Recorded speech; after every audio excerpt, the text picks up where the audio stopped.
everybody, and welcome to Shared Screens Media Club. Today, it is halfway through the year, and we are going through our game of the year so far. And because last year's was a bit long, we're just getting right into this. So, Jordan, start us off. What's your number 3? So first, I'm going to do the honorable mention before number 3, which is wrapped on the shirt right here. It is Mega Man Battle Network Legacy Collection, and not just for the meme that I've done. It is, I think, the gold standard of how to do these collections, from where we kind of had early versions of DLC through physical events and stuff, and them just putting that code into the like settings of the game and making it very easy to get. Just simple emulation. Really? Yeah, all the e-reader stuff and the ones that were locked to Japan are all available to you from the start of the game. That's so sick. Yes, that way you don't have to time travel back to like 2003 to go to these things and get these cards. Like everything that was added is in, and with the artwork, and like I know Capcom has done this with the old Mega Man collections, but this one being kind of this first generation of like for what would become DLC, I guess. Back then we didn't call it that. It's truly, I think, the gold standard. However, my number 3 is Final Fantasy 16 because I'm still not done playing through it yet. I've kind of taken my time with it, which I'm enjoying. I'm in like a weird lull of gaming right now and trying to consume other content as well. But it's definitely, I think, going to be in the discussion come December. What can I say that wasn't already said on a review that you could check out? But I'll just sum it up. It's very fun to play. While I have some gripes with the level of open worldness versus linearness that this game has compared to other Final Fantasies, did you play 13? No, I've only played 15 and 7 remake. Yeah. So we called that Final Fantasy Hallway. I like it. Now, do I have to play Hallway 2 as well, or? Well, that ironically, that one was a little more open than the 13. But yeah, I mean, the combat is just fun and exciting, and now that I'm getting more into it, it's so intricate, and the story is really keeping me going, even though I'm expecting those themes to drop off at some point, like I've heard. But that's definitely my number 3 so far. I would like to go next simply because that's also in my top 3. Final Fantasy 16 is also my top 3. I don't want to say where it is yet because it's not my 3, but you'll figure it out very soon. Gotcha. We'll see.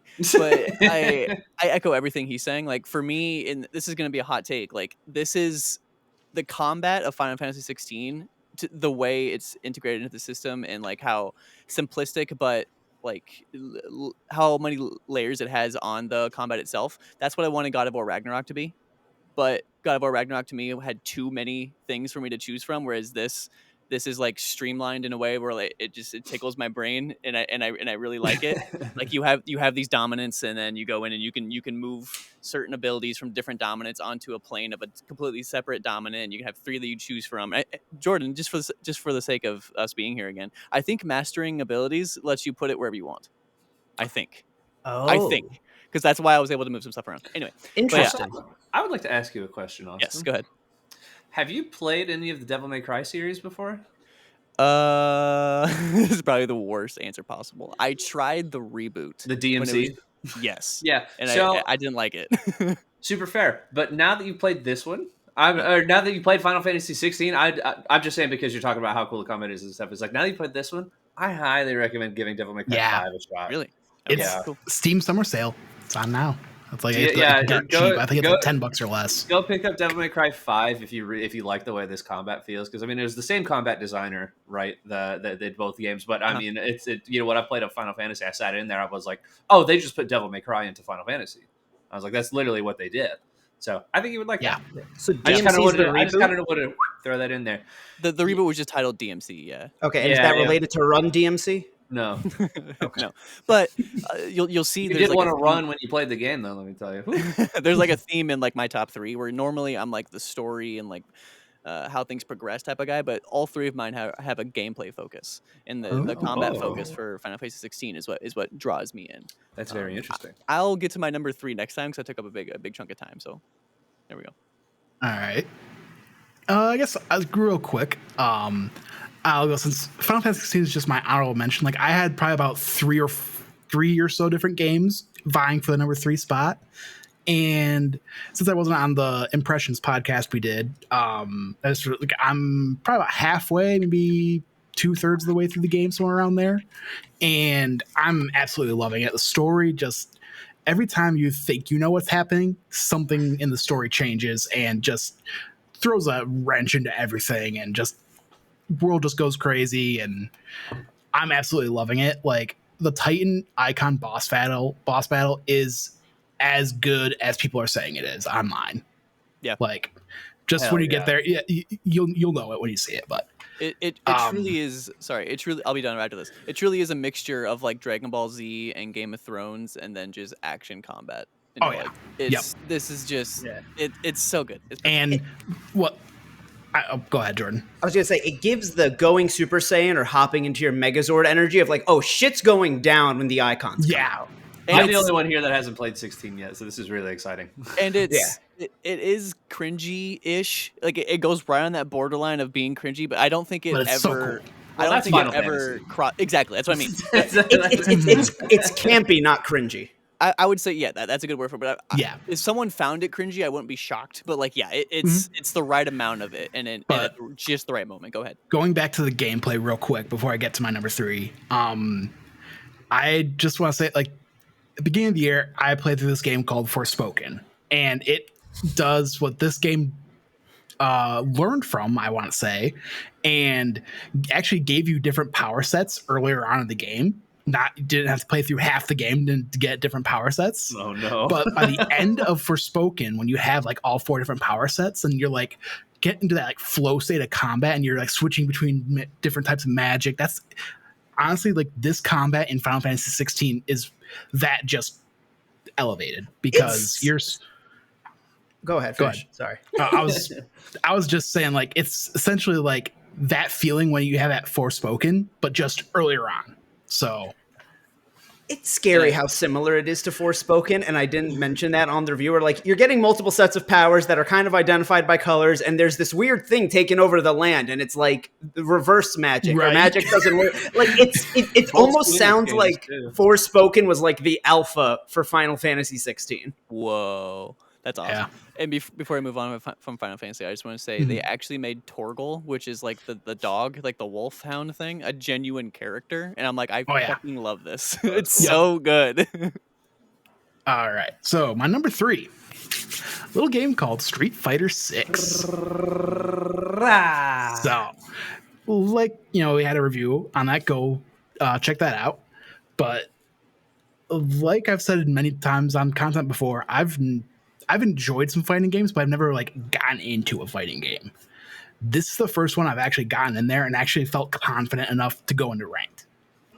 And granted, I haven't been able to get out of bronze 1. I got my placement matches, got a lucky match where somebody was lagging all over the place, but I ended up winning that match, so I kind of got a better placement because of it. But Hell yeah. we're not complaining. Still in bronze 1, but just the fact that they made it so accessible to a ton of beginners like myself is so great.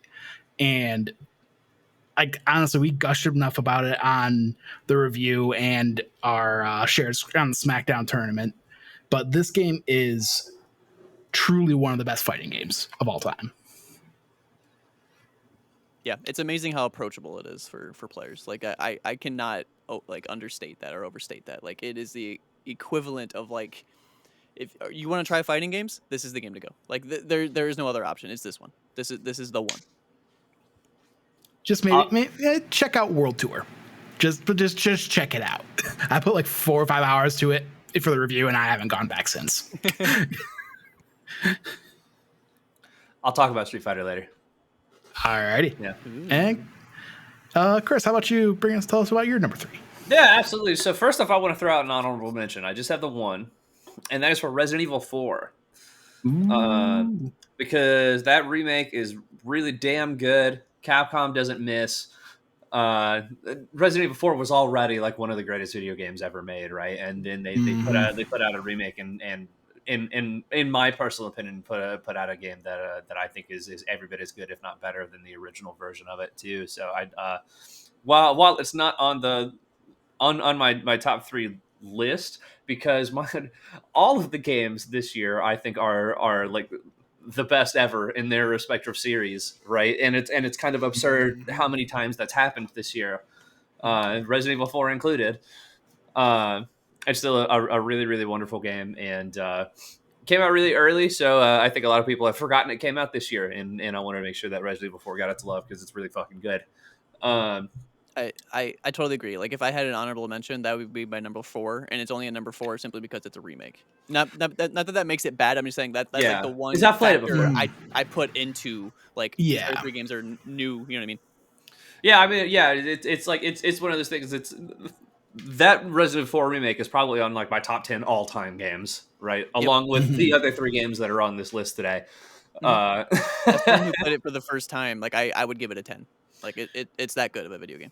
Oh yeah, easy, no contest. And so my number 3, in a year of best ofs, my number 3 game of the year so far is what I think is probably the best Star Wars game ever made, Jedi Survivor. Nice. Out of everything that's come out this year, and I mean, that we had Resident Evil 4 not long before Jedi Survivor, Breath of the Wild, Street Fighter, and Final Fantasy, like almost immediately following it. Out of all of those games that I've played, there's something about the story of Jedi Survivor that I have not been able to get out of my brain since I played it. I think the character work and writing is incredible, and not only like amazing for a Star Wars game, but amazing for any video game. I think that's just one of the best narratives I've experienced in any video game I've played. But then on top of that, they went above and beyond and expanded on everything that Jedi Fallen Order did, to where I remember I finished the game. I was writing down some notes for our review that we did here, and I was just like that. I was like, Survivor managed to add on top of and improve on Fallen Order in every single conceivable way. Like it's literally just better. And it's wild that they did that, right? Like you don't see a lot of sequels like really improve like that anymore. I mean, that's like what I said in the review, and like it still holds up. Like this is, I would say, this is my number 2 game of the year so far.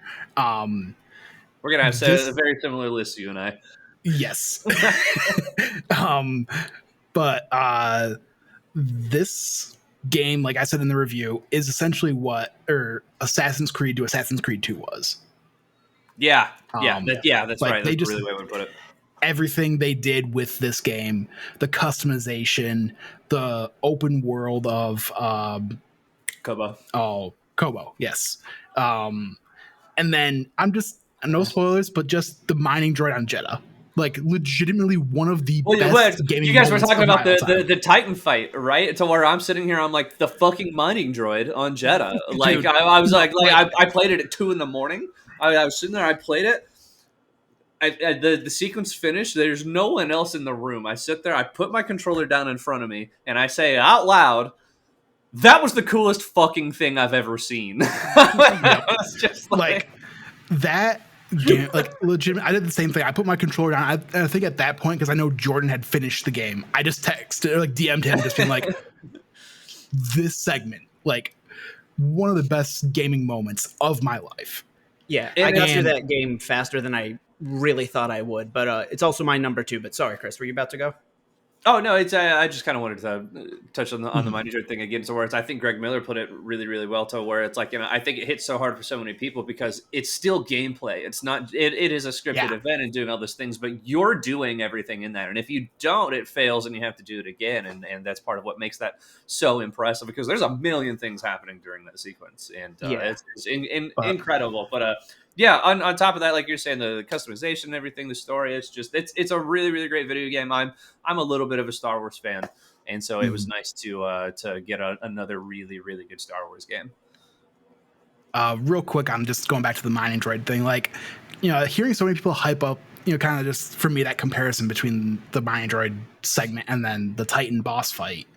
Like, hearing so many people hype that up, I'm like, oh, okay, this is cool. Like, it starts off really cool, but I think the thing that the mining droid segment does so well is that it is concise. It is a perfectly paced segment, whereas that Titan boss battle, it is a grueling, long battle. So like, it's cool, but it doesn't it stays a bit longer than I would have liked. Whereas that Mind Dread segment, you're in and out of that. Like it is, it's fast. It is. I mean, it's just before you even have time to realize what's going on, your brain just. That's why it's like I think you, like Chris, you and I both set the controller down. It's like I have to process everything I just saw.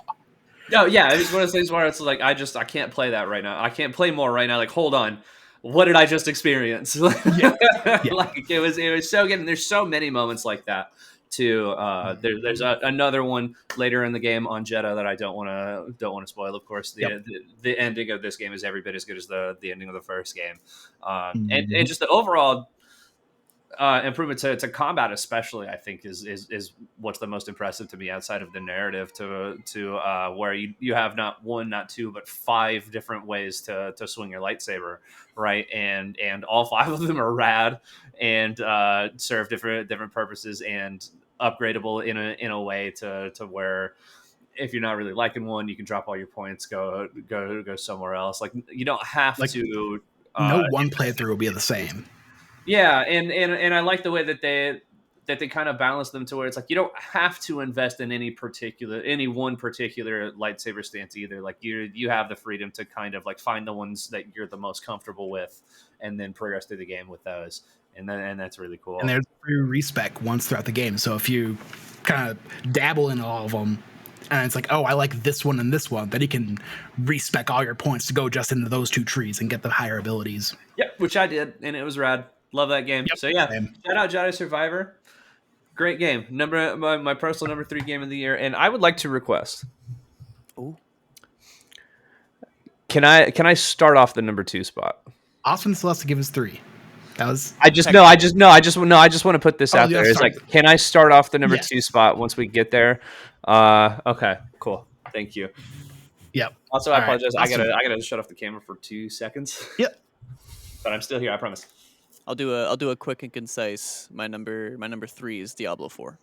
And I don't want to really shout my love for this game off the rooftops because Activision Blizzard is kind of a shitty company at the moment. Worst.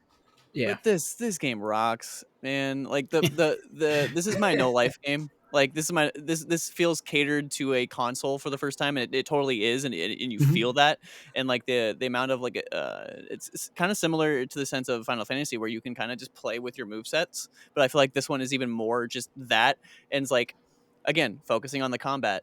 This is that, but then they also had the budget to make the cutscenes fucking incredible and the characters fucking incredible, and it's just everything I wanted, and it's dark again, and it's like.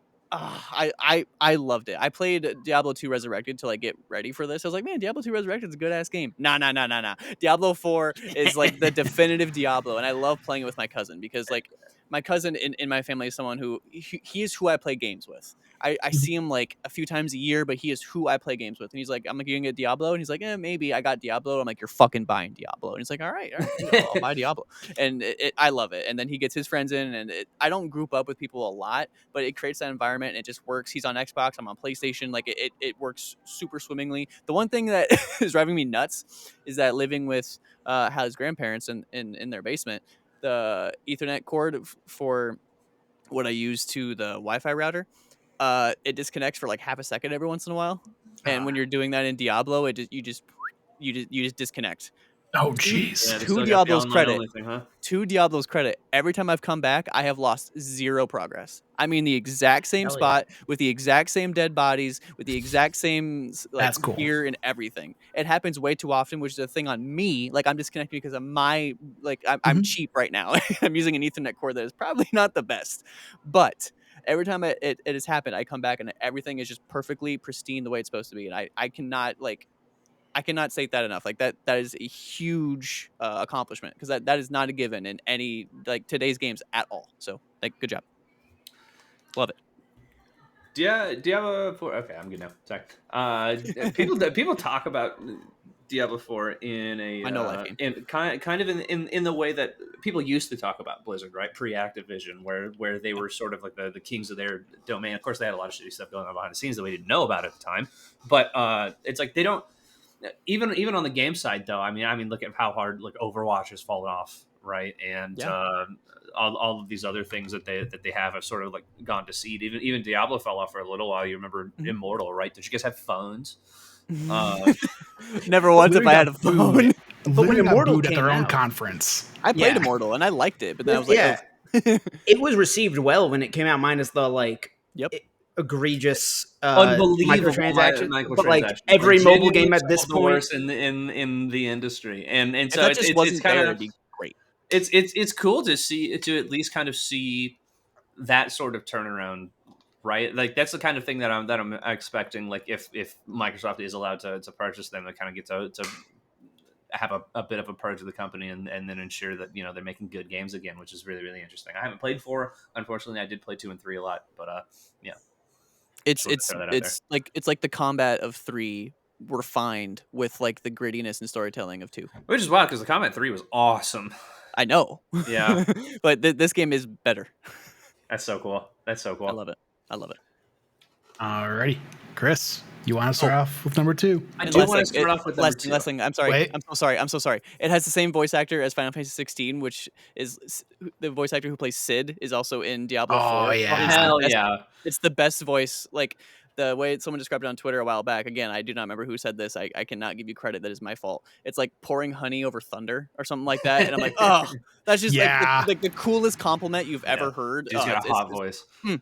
yeah. Yeah, he does it for me. So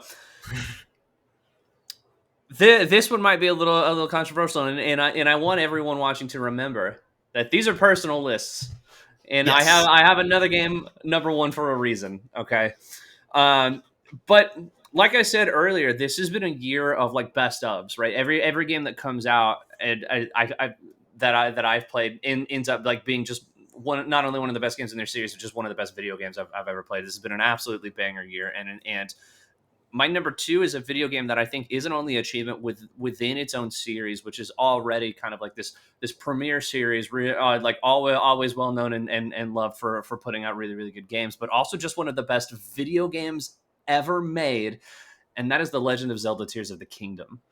Like, the game itself, just as a video game, even if you take out the Zelda stuff for a second, like if you just talk about what they achieved in the game with the mechanics in it, it's a marvel. I just remember spending the first week like on Twitter, kind of watching all these other game devs like playing the game, interacting with trying to figure out how they made it hand work. mechanics, just sitting there like, how the fuck did they make this game, and how is it running on the Switch?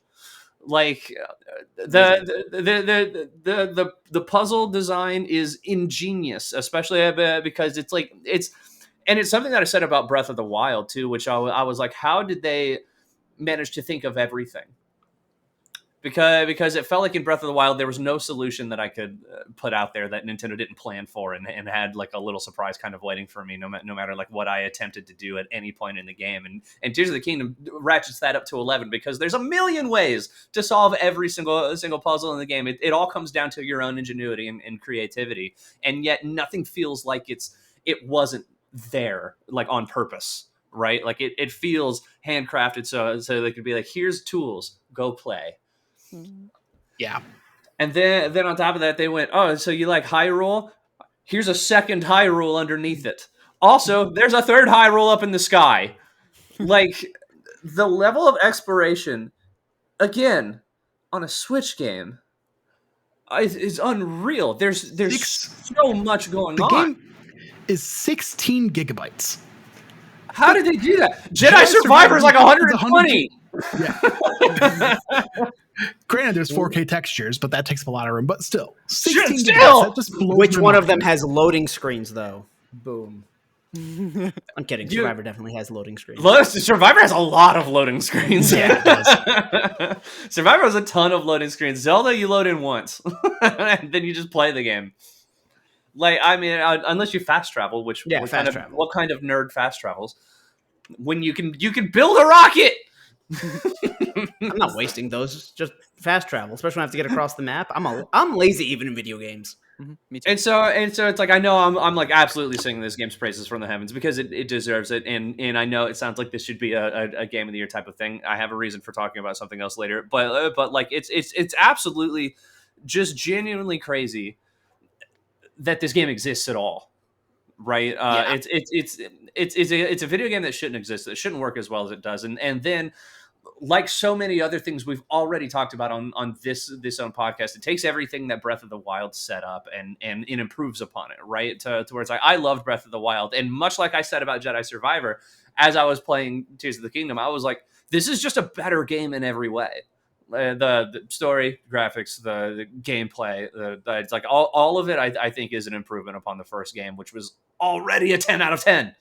Like it's absurd. I love this game so much. I have not finished it. I want to put that out there. Much in much the same way that I played Breath of the Wild, which was for 4 years continuously. That's going to be my life with Tears of the Kingdom, and so I'm maybe halfway ish through the game or so. Like I'm really taking my time and doing as much as possible, and so I have not finished that. But it's so nice to have. I can't believe there's a second Zelda game that I can spend literal years in, and still be doing new things every time that I load the game up. It's wild, absolutely wild. Yep. All right. Jordan, I know you and I both of ours said number 2 was Jedi Survivor, right? Yeah, I mean, I don't know what else I can say that you and Chris didn't. Only thing I'll say about the mining droid part is when I played it, I went, why wasn't that shown in the marketing the way Spider-Man showed off the crane helicopter thing? Like, it really felt the same to me, and I mean that as a compliment. Mm-hmm. And what you said, Alec, about it's different because, like, it doesn't overstay its welcome as much. I also like how there is significant story happening kind of as a part of this mechanic because of like, oh yeah, I won't spoil anything, but like the thing that happens with characters and like their development, like right before that segment and what it does for them afterwards, like it's all at once. And I also talked about in the review how like this changed how I view a lot of the Star Wars universe. Like, it's great. It's incredible so character fucking writing. fun. Incredible character writing. I just wish we had a Star Wars RPG like from this because of this game. I wish I had like a custom character, all that stuff. Knights of the Old Republic still exists, still out there. Yeah, old game mode. For fuck you. He didn't say you're wrong. He just said fuck you. Yeah, I know. I'm like, damn it, he's right. All right, Austin, let us know your number 2. I've already talked about it. It's Final Fantasy 16, and I've talked enough about it. But that is my number 2. I do want to just add one more like icing on the cake. Yeah. The active time lore, I think, is like really, really, really, really, really important decision that was made to be like, hey, at any moment you can essentially just pause and use the. Is it on Amazon? Is that who has the stuff? Yeah, the little. Yeah. Yep. It's essentially that, and I think it's perfect. And I thought I'll never use that. I totally use that like on more times because at first when you're playing, you're like, oh, that's cool, and then you kind of forget it's a thing. It's just it's kind of you're just enjoying the game, and then you get to a point you're like, I remember that guy. Who is that guy? Like I know that guy's face, but I don't remember who this is. And because of Final Fantasy, they all kind of look alike. Yeah. So. Or like they when they say a name or a place, I'm like, wait, I've heard of that before. Then you hit the active time where it's like, oh yeah, that place. Yep. Which and one I is like that? it. I like it for terms like Akashic or however you say that. And I was like, they said that before. Let me just boop, and then you right there. And it always it's not just the same every time. Like you think exactly. It's 5 different or even more like things that have to do with the scene that's happening, and those 5 things like what is told updates in real time as you go. So it tells you more bits of information on the same topic as you progress through the story, and I think it's fantastic. I love it. Any like sprawling narrative game should have this. Big RPGs, that makes sense too. But I think for like a big sprawling narrative, active time lore should be one of those staples that goes throughout the industry. Perfect because. Oh, excuse me. They are able to give you some of that background and like lore information without having to put it into the story, into the game. Like it's purely on the player to go and like kind of seek that out. As one quick thing while we're still on back on Final Fantasy 16, I think it was when you're talking about Tears of the Kingdom, talking about the loading screens.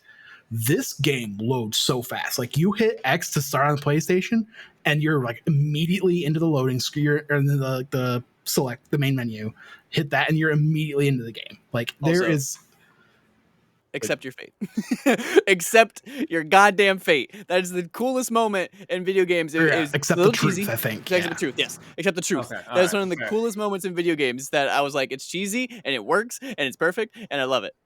Yeah. But yeah, just the loading was just every time blows my mind because I'm so used to hitting X and waiting for the PlayStation to load, waiting for like all the logos in the beginning. So I pull up my phone and every time I forget, oh, I can just go right into the game. Yeah, I don't even think I've look at that. seen them.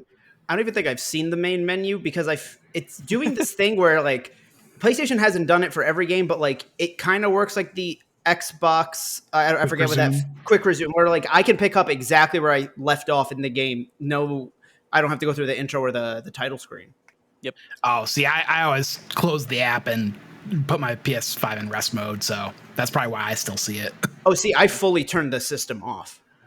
Oh, interesting. I Yeah, also think it's a huge compliment to Final Fantasy 16 that like I only mainlined it and I did that because there's a bunch of other games I want to play and get through for this hell of a year that we're having in video games. But like if I didn't have that, I would 110% still be playing the side quests. I would be doing like the like The Monster Hunter one? monster bounties, Yeah. Encounters. I'd be doing those. Like I would be genuinely playing this game still and almost like Yep. 100%ing this game because it's that good. And I don't do that for video games, so biggest Yeah, compliment. I'd give it. it's very good. And if you're even on the fence about it, check out the demo.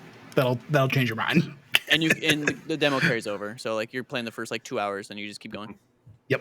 And it does also include a little section to where you can play with some of like the later game abilities as well after you finish the intro of the demo too, which is really nice. Titan's Parry, so good, so cool. good. Alrighty, are we on to the number ones now? What?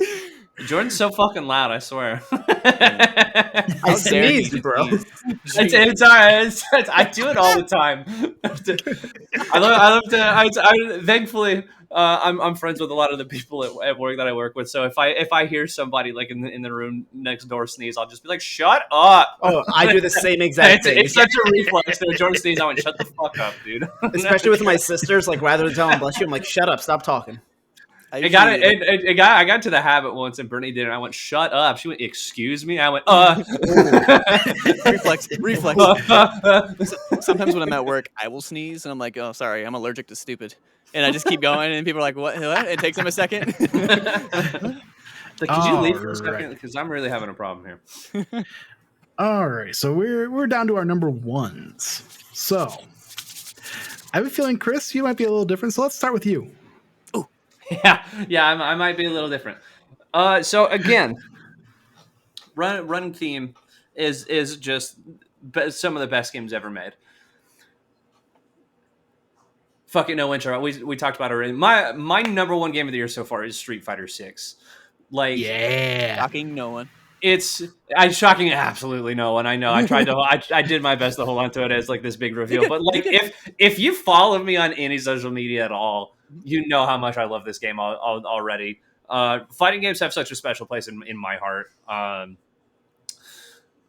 It's the genre of video game that I have played like the most in my entire life, and every time like a fighting game comes out, like it's something that I play for years. I played Street Fighter 5 for years. I played Combat, Smash, but I have a Smash Brothers tattoo. I played so much Melee, right? And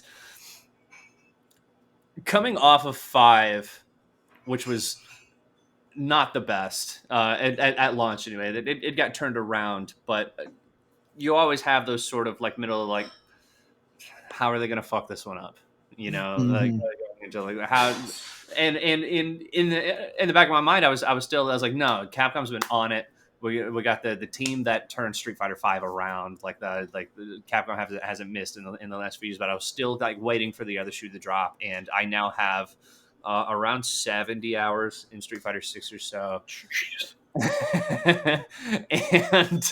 and it's perfect. It's perfect. It like I said, running theme, but it manages to not only be what I think is the best Street Fighter game, which is wild. There's lots of really great Street Fighter games, but it's also, I think, the best fighting game ever made. We talked about how much of an achievement just as a video game Tears of the Kingdom was. It's all I apply a lot of that to Street Fighter 6 as well, because fighting games are not the most approachable games in the world. And Street Fighter threw the kitchen sink at making sure that new players can come in and be able to experience what fighting games have to offer, and come in a way to where you don't have to. I don't want to say you don't have to work as hard, but it just is something that's easier to grasp, right? Than lots of, because there's lots of mechanics, there's lots of terms that only like people that have been playing fighting games use for a long time, and managed to wrap that all up in a way that a new player can come in, immediately have a grasp on how characters control. There are resources within a game that show you how each character functions and what kind of play style they use. There's training options on top of training options on top of training options on top of training options for new players and for pros. There's some of the best net code I've ever experienced in a fighting game, which is so important in fighting games, is to have good net code. And the dark wizards over at Capcom managed to build like the best internet I've experienced in a video game, not just a fighting game, in a video game. And then also, corrected the sins of Street Fighter V and had lots of single player options available for those that aren't just going to sit in ranked all day like sweaty nerds like me. And then they also said, okay, well, here's these really cool new mechanics called the drive system, which takes the V triggers from the previous game and lock kind of each character's like cool, unique things away to having to build up a meter and then spending it, and then it's gone after like 30 seconds. So you kind of only do like each character's unique stuff once or twice a game, to where like now you're just doing that all the time. It's available. You start every round with a full drive meter, so you're doing crazy stuff off the get go. It makes the game fast. It makes it really explosive. It makes it really aggressive, which Street Fighter hasn't traditionally been, which is really cool, and I think they've adapted to that well. And then incredible characters, right? Street Fighter's legacy in terms of characters, I think they have some of the most iconic of all time: Ryu, Ken, Chun-Li, Akuma, like Zangief, Guile. These are all characters that normies would recognize, right? They're icons, and they managed to supplement that with a new generation of characters, because storyline wise, this is the first game to take place after Street Fighter 3. Like we haven't, like since Street Fighter 3, we haven't had a game that takes place past it in the timeline, and so now you kind of have that, Star Wars Force Awakens moment of, okay, the classic characters are now kind of the older, they're the masters, and there's new generation of characters coming in and getting to fill those shoes, and I think people like Luke, Kimberly, Jamie, like do an incredible job of kind of rising up to that, right? Like the amount of just memes of Luke that I've seen on the internet, and the turnaround people had for that character after he wasn't super well received in 5 is vindicating, because I love Luke from the beginning. But it's just incredible to see, and yeah, since it came out, I haven't played anything else. It's eaten all of my free time. I'm now Plat 1, top 10 percentage. Whoa! Baby. Nice. I mentioned that Diablo 4 was my no life game. Chris's Yeah, no life game this is is Street happening Fighter. as we speak. and we're about to get He's Rashid. playing it right now. We're about to get Rashid in like 2 weeks. Like they're already about to have a new character, and that kind of like fresh updating is really important for a game that you're going to play for a long time and go back. Good implementation of a battle pass system too. Like they're already on the second round of the battle pass, and they're cheap, and it's mostly because they're kind of filled with fluff. But it also, you're not hit with FOMO super hard. Exactly. Yeah, like still, just good implementation. Like it's there for those. It's great. It's there for dumb weirdos like me who are like, yeah, I want to be able to listen to Cammy's stage music from Street Fighter 2 while I'm in the practice room. Here's $5. Is it like, I want this costume with the shade of purple that isn't available? Like, is it that kind of stuff? No, actually, you do get costumes from the battle pass, but it's all avatar items. It's not like the fighter characters, Oh, I like that a lot. which I You're bought right, the Alec. You're right. It is a good yeah, implementation. I which like I it. bought the last I one know what I'm talking about. because it was summer themed. There were two things that I really went up and Yeah. pick this battle pass, which is you have like a title card, right, that has like a cool design, usually a little phrase underneath it and stuff, and that always like sits at the top of the screen when you're playing. You can kind of customize that. But they had the first battle pass was like it was called early summer vibes, and all of their Yeah. stuff was summer themed. And so I have a title card on my account that says Hot Fighter Summer, and then they also had like an inflatable ducky that you can wear for your avatar, like a pool Love it. floaty. And so that was why I spent. But I mean, it's like yeah, everything about the game I think is top notch. Art style, gameplay, um, like content. Like I mean, it's just you. There is not a better fighting game that exists than Street Fighter 6. And if you ever were curious about getting into fighting games at all, Street Fighter is the place to go. Yep. It's the new bar for all fighting games, and I'm really curious to see how Mortal Kombat and Tekken are going to kind of rise to that and answer it. So yeah, Street Fighter 6 is my game of the year so far. I love it. Everything about it is perfect. And if you're not good, one, you can just get way better because the game like helps you do that. But two, you can just go in and look at everyone's monstrosities of their avatars, and Oh, that's God. enough. That's enough God, like it's entertainment in itself. God, it's Yep. forest. All right. Austin, how about you? Your number one game of the year so far. My number one is a game that I think. Now, quick question: Do we? Because I do. Do we include how a game launches, like the way in which it is launched, as part of like how good the game is? That's up to you. That's I your would say, list. yeah. Yeah. Yeah, I that's do. personal. And that's a huge part of why Hi-Fi Rush is my number one game. Yeah. Hey. Oh, I The forgot to mention that self-launch. was my honorable mention because my three that were vying for three was Street Fighter, Final Fantasy 16, and Hi-Fi Rush. Hi-Fi Rush. I was gonna say like I just missed my honorable mentions, but who cares? It's my list. Yeah, Hi-Fi Rush fucks. I'll throw that on honorable mentions list as well. Game's good. Hi-Fi Rush is incredible. Like it's Yep. a rhythm game, it's a combat game, and it's like a cell shaded, like stylish anime at the same time. And I Really really, funny. really, really enjoy it. And the characters are genuine. Chai, I didn't love the name Chai at the beginning. Now I love it. I'm like, I love this Oh dude. yeah. I love this whole Yep. party. I love this. 808. I was gonna say 808. I almost said 88, but yeah, 808 is like the next mascot. I'm calling it. It's gonna be 808 Oh for like yeah. Xbox's like future. I Like genuinely hope so. That would be so rad. this game is so good. Like rhythm games, I've always been like, I enjoy them, but like I can't get into them long term. This is a game I could not put down. Every time I came home from work, I was like, Yep. Hi-Fi Rush, and Yep. it's a combat thing where like the whole world is helping you stay on rhythm. And I am someone like I don't think I need that, but I guess I did because it helps so much. But it's such a smart implementation, like just like you're talking about the battle pass. Like they knew exactly what they were doing. It looks incredible. It plays incredible. It's a good genuine story. It has those anime moments of like It's a great bit of essentially approachability, right? accept the Like truth. we were talking about that earlier. To where it's like you stay. The game helps you stay on rhythm, but you still get rewarded for personally being on rhythm. So like even if you don't play rhythm games, you can still play Hi-Fi Rush. Like Yeah, even I if promise you, like you will still enjoy it. It It's is just not as rhythm as you might think. staying on rhythm just gets you a higher score in the level. Yeah. That's it. Yep. And Which you is do so more cool. damage, but which goes into like the higher score. But yeah, if Yeah. you're doing moves That's essentially on what beat, it equates to. yep. Mhm. If Is you're like doing just a moves higher on score. on beat, it looks a little cooler, and you do a little bit more damage, and you get a little bit more of a high score. If you're off beat, which let me tell you, I think I was on beat a lot. I was off beat a lot too, just because Oh, of the yeah, way, same. just because of the way, just because of the way enemies will come at you. You're like, I didn't see that motherfucker behind me. Like, Yeah. let me just Yep. panic, hit this button to get the hell Yeah. out of here. Like that's just how video games work. But to Yep. their credit, even in those moments, you can do so in a way where you don't completely like destroy the rhythm. Like you can do the way where you're off one beat, you wait for the beat to come back, you hit jump, Oh, jump yeah. again, Yep. and then you do that fucking thing down. It's so good. Hi-Fi.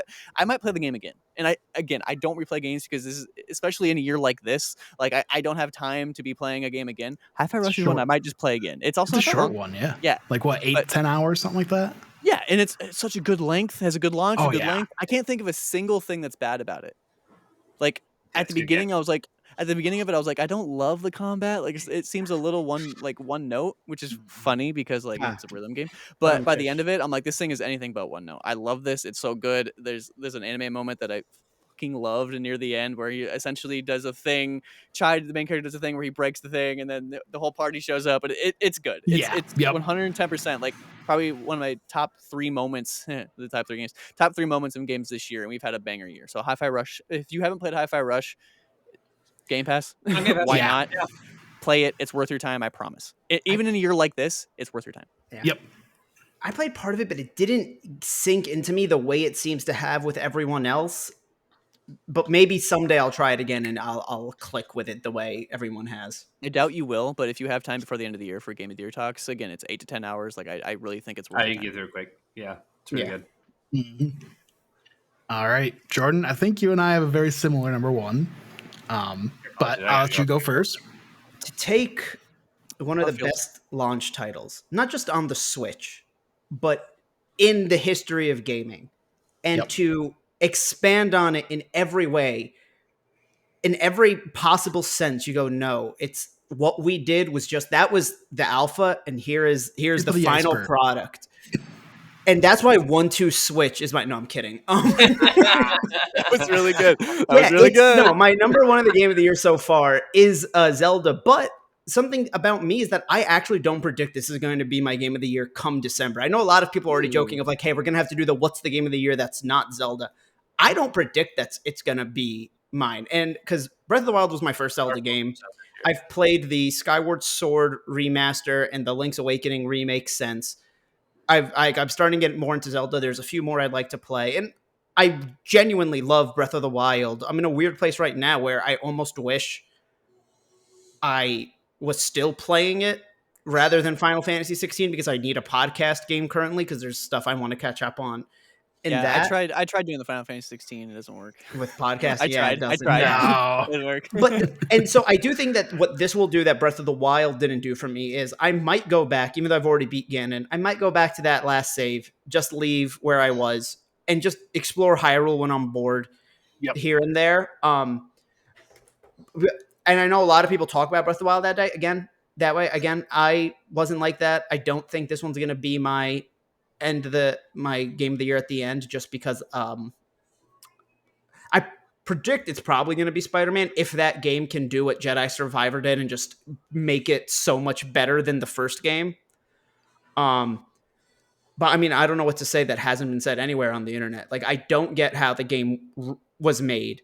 They gave us an extra Hyrule and then some. It's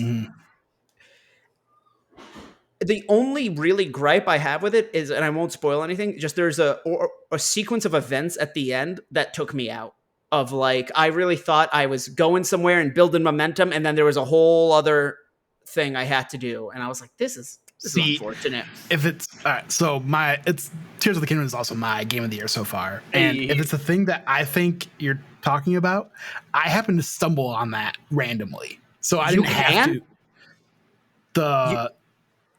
I'll say number 5. Yeah, I didn't know you could stumble Okay. on that. Yeah, you can. Interesting. Can I say that like you brought up that people were talking about how like what's the game of the year that isn't Zelda? I just want to point out the fact that 50% of this panel does not have Tears of the Kingdom as their game of the year. One, I haven't played it, but I just think that Austin's that's still important. on Breath of the Wild. It's kind of wild, right? Well, I did beat Breath of the Wild, but I'm not a Zelda person. Like my only Zelda before that was Link's Awakening, like the remake for the Switch. And I was like, this is a good ass video game. I enjoyed it. And then I played through Breath of the Wild because y'all wouldn't shut up about Tears of the Kingdom, and I didn't want to play Tears of the Kingdom without playing Breath of the Wild. Right. So now I look forward to playing it in 2024. I do think that like critically, like Tears of the Kingdom is going to get an unbelievable amount of Game of the Year awards. And all of these Seems other like it should. things, and I think it deserves all of those things. I'm not going to be upset about it. But when I look at a personal list, like I got to go with Street Fighter. That was one of those things. But but it is interesting that only 2 of the 4 of us have it as number 1, despite me coming out here and be like, yeah, number 2 is one of the best damn video games I've ever played.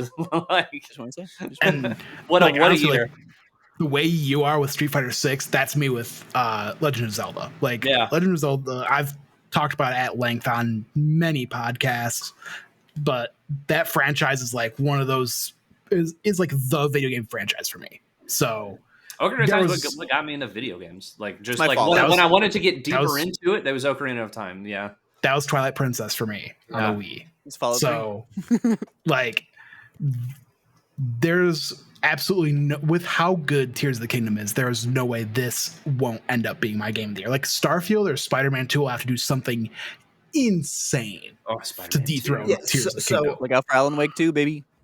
I was gonna say that, like, I think Starfield's the only other one that I could predict possibly beating it out, and I also think that if it hits 100% right for the critics, I could possibly see it taking over the general consensus. But I think it's just gonna It have. comes later in the year too, right? I mean, recency bias is a thing. Yep.